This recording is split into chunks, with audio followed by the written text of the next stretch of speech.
युद्ध भूमि कुरुक्षेत्र में सन्नाटा था, लेकिन वो सन्नाटा तूफान से पहले का था। दुर्योधन ने अपने वीर योद्धाओं को देखा और गर्व से भर उठा, पर उसके भीतर एक छिपा भय भी था, पांडवों की सेना से।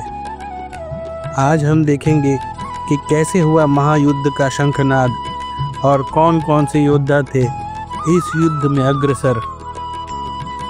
भवान भीमश्च कर्णश्च कृपश्च समितिंजयः अश्वत्थामा विकर्णश्च सौमदत्तस्थैव च।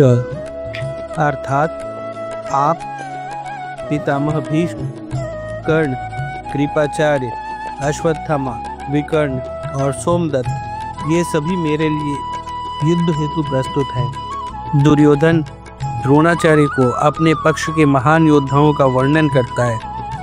वह अपने बलशाली योद्धाओं को देखकर गर्वित है, किंतु उसकी वाणी में एक छुपा भय भी झलकता है, क्योंकि पांडवों की सेना संगठित और प्रेरित है। अन्ये च बहवः शूरा मदर्थे त्यक्त जीविताः नाना शस्त्र प्रहरणाः सर्वे युद्ध विशारदा। इसके अतिरिक्त बहुत से अन्य शूरवीर भी हैं जो मेरे लिए अपने प्राणों की आहुति देने के तत्पर हैं। वे सभी विभिन्न शस्त्रों से युक्त हैं और युद्ध में निपुण हैं। दुर्योधन अपने अन्य योद्धाओं की वीरता और निष्ठा की भी प्रशंसा करता है।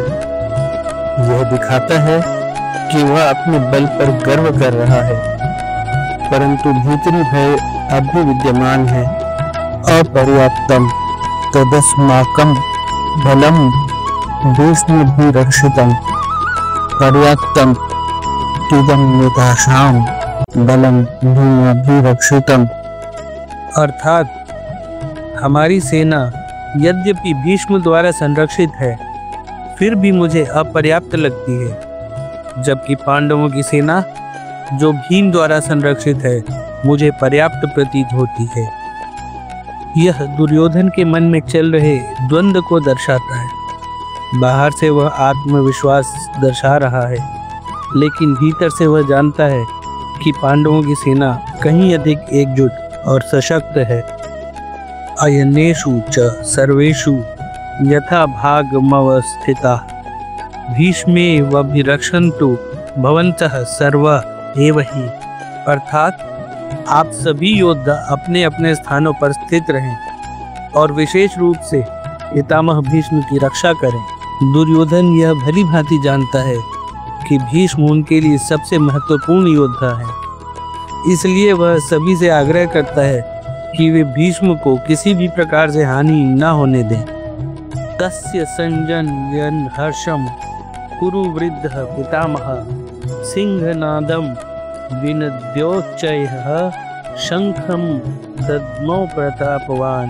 अर्थात कुरुवंश के वृद्ध पराक्रमी पितामह भीष्म ने सेना में उत्साह भरते हुए सिंहनाद के समान ऊंचे स्वर में शंख बजाया।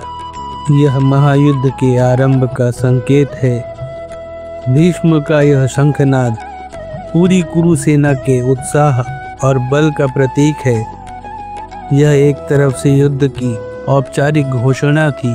ततः शंखाश्च भैर्यश्च पर्वानक गोमुखः सहसैवाभ्यहन्त्यत् स शब्दस्तु मूलोऽभवत्।